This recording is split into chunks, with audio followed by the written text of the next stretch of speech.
Hey everybody, this is QiWiz, and it's time to look at how you can grill with your FireFly stove. So let's start by looking at the components that we have available, and you may want to get all of them or you may just want to get some of them depending on what kind of grilling you think you might be doing. But obviously we're talking about grilling using the FireFly stove, and we have a grill which is a stainless steel mesh grill with 3/4 inch spacing. And the most minimalistic way to use it is just to perch it right on top of the FireFly. This still gives you some room to feed the fire, particularly if you use the flex port to put some sticks in from the side. In any event, that'll work for you. That does put the grill relatively close to the fire, so the management of temperature by putting sticks in and out will be important. Another option is to get these small pot supports, which go in easily here and are the same small pot supports that you would want to get if you have a beer can pot or a really small pot like this is a Foster's pot and you want to use that with your stove. But in this case, what they allow you to do is to perch the grill up a little bit higher. This also makes it easier to take the grill on and off, which sometimes is useful if you're going to try to flip your steak or burger over and you're having any difficulty doing that right over the fire. Now there's even an option to have an even higher fire position, and that would be by using these in a different spot. So you can also go to the high option with these.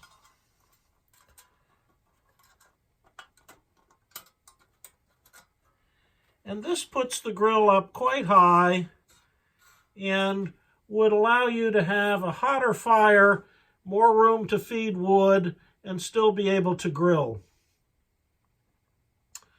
An additional option are these really lightweight skewers. So these are made out of titanium, and they're very light. I'll put the weight on my web page. But they're about 4.5 inches long, and they fit the grill really well. So you could do a couple things with them. One is, in any position using the grill, you could skewer some chunks of meat or vegetables or what have you, and just rest them on top of the grill. There's another option that I'll show you, which is basically to use the notches on the FireFly to suspend the grill. Either one or two can be done that way. And that would let you have sort of an X of things that you're grilling, maybe a couple pieces of meat on either side of the center, so you could have about 8 pieces of meat there. But I think what I'm going to do is stop here and actually go and get a fire going outside and show you how this would work with real meat. Okay, we're outside, and you can see I've already got the FireFly loaded up with some wood. And here we're just starting it with a little cotton ball with some wax in it. And we can take a look at the FireFly getting going because we have to wait for it to burn down a little bit. But check out the meat that we're going to cook. We have a steak, a burger, and some beef cubes on skewers. And as soon as the FireFly is ready, we're going to start cooking. You can see that we've got a good fire going, and we're just going to put in some of the sticks using the flex port to kind of get those ready to go.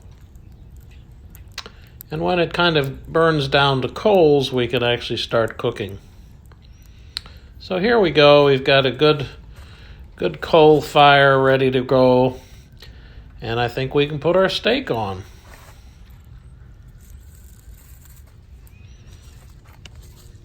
So here we go. We've got the grill on the FireFly. We've got the steak on the grill. And we probably just need to get the fire going a little bit more vigorously.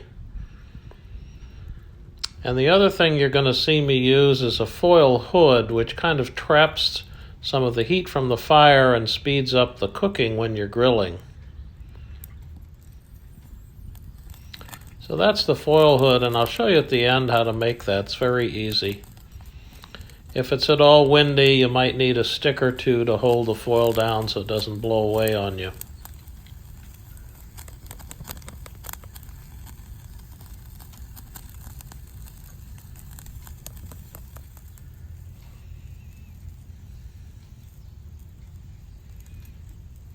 You may have to adjust the fire from time to time, putting sticks in, taking sticks out, to have the heat be what you want. Let's take a look at it, see how it's doing. Oh, that looks pretty good. Probably time to flip her over. One of the ways you can do this with the grill is just with a couple of sticks. Lift it off and put it on a piece of aluminum foil and flip it over.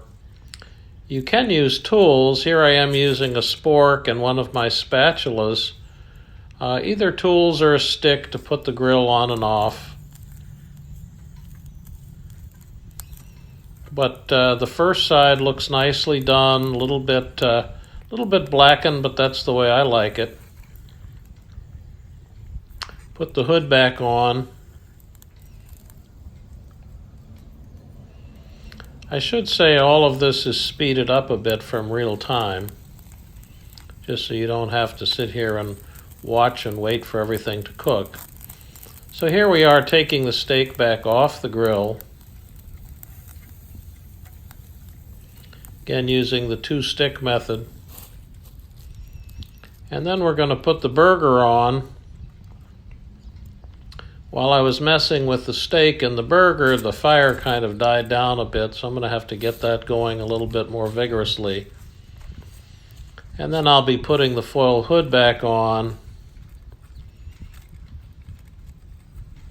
One of the things I found with the burger is that if you put a little stick on top of the burger under the foil, it actually helps the cooking go better. So you'll see me do that in a little bit. But here we are going to flip the burger. And it was easy to take the grill off with the two-stick method, but I found that the spatula really helped with flipping the burger. There's this little stick method under the hood that I talked about.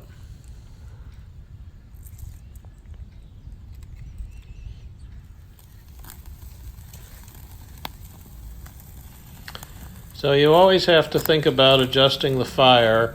I find a little piece of aluminum foil helps me have a place to put some of the sticks that I pull in and out when I'm cooking. So the burger is probably pretty well done now, and it's time to take it off and get our beef cubes on with the skewers. And I think what I'm going to do with those is just lay them across the pot supports. There you go.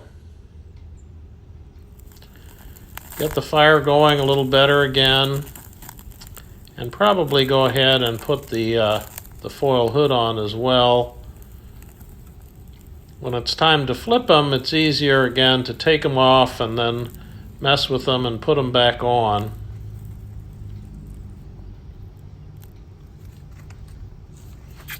So now they've been flipped and kind of turned around because one end was cooking more. So put the foil hood on, that'll tend to even things out.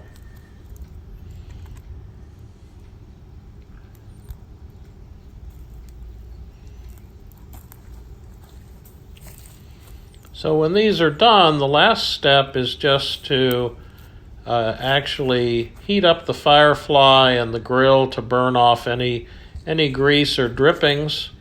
So I generally get a nice hot twig fire going, lay the grill back on top, let that kind of cook off, and then that'll just make the whole thing easier to pack up without any greasiness to it. But let's look at what we cooked.